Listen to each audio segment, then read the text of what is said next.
ഇന്ന് ഏവരാലും ശ്രദ്ധിക്കപ്പെടുന്ന വിവാദമായിക്കൊണ്ടിരിക്കുന്ന ഒരു സ്ഥലമത്രേ ധർമ്മസ്ഥല. ആ ധർമ്മസ്ഥല ആ വാക്കിന് അർത്ഥവത്താക്കുന്ന സംഗതികളാണ് അവിടെ നടന്നു വരുന്നത്.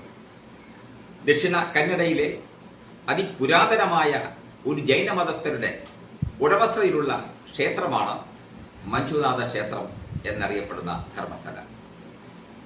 അവിടെ ദിനം പ്രതി 25,000-ലധികം പേർക്ക് സൗജന്യ ഭക്ഷണം നൽകുന്നു. അതോടൊപ്പം തന്നെ സ്ത്രീകളുടെ ഉന്നമനത്തിനു വേണ്ടി സ്വയം തൊഴിൽ സംരംഭങ്ങൾ ഏറെ നടത്തി വരുന്നു. പാവപ്പെട്ട സ്ത്രീകളുടെ വിവാഹത്തിനു വേണ്ടി ധനസഹായം നൽകുന്നു.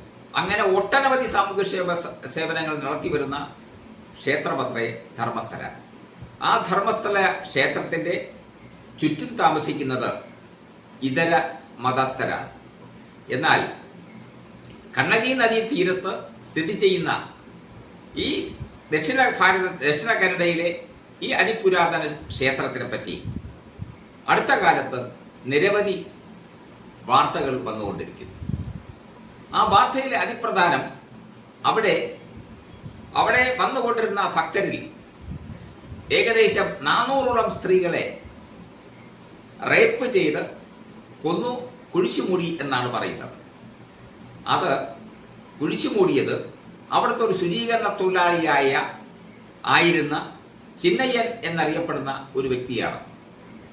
ആ വ്യക്തി സ്ത്രീകളുടെ ശവശരീരം മറവ് ചെയ്തു വന്നു. അദ്ദേഹം പോലീസിൽ കംപ്ലൈന്റ് ചെയ്തു. ആ കംപ്ലൈന്റിന്റെ അടിസ്ഥാനത്തിൽ കോടതിയിലേക്ക് അയച്ചു 164 സ്റ്റേറ്റ്മെന്റ് എടുത്ത് ആ 164 സ്റ്റേറ്റ്മെന്റ് അടിസ്ഥാനത്തിൽ ഇൻവെസ്റ്റിഗേഷൻ ആരംഭിച്ചു. കോൺഗ്രസ് സർക്കാരാണ് അവിടെ ഭരിക്കുന്നുവെങ്കിലും കോൺഗ്രസ് സർക്കാർ ഒരു സ്പെഷ്യൽ ഇൻവെസ്റ്റിഗേഷൻ ടീം SIT രൂപീകരിച്ചു.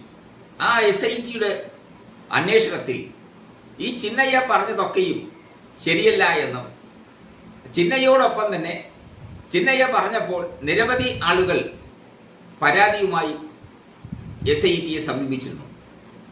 ആ SITയെ സമീപിച്ചപ്പോൾ അതിൽ ഏറ്റവും പ്രധാനപ്പെട്ടത് സുജാത ഭട്ടിനെയാണ്. സുജാത ഭട്ടിന്റെ മകൾ അനന്യ ഭട്ട് മെഡിസിന് പഠിക്കുകയായിരുന്നുവെന്നും അവരെ കാണാതായെന്നും അത് ധർമ്മസ്ഥലയിലെ കുഴിച്ചിട്ടുവെന്നും ഒക്കെയായിരുന്നു അവരുടെ ആദ്യ പ്രതികരണം.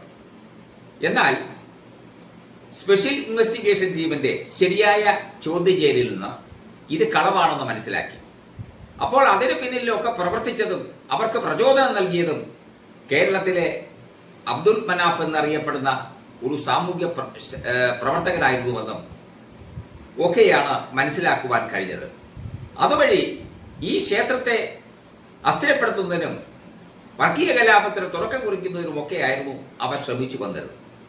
ഇത്തരം ആളുകളെ കണ്ടെത്തി അതിനു പിന്നിൽ പ്രവർത്തിച്ചവരെ കണ്ടെത്തി ശരിയായ ശിക്ഷണ നടപടികൾ ആരംഭിച്ച് മതിയാകൂ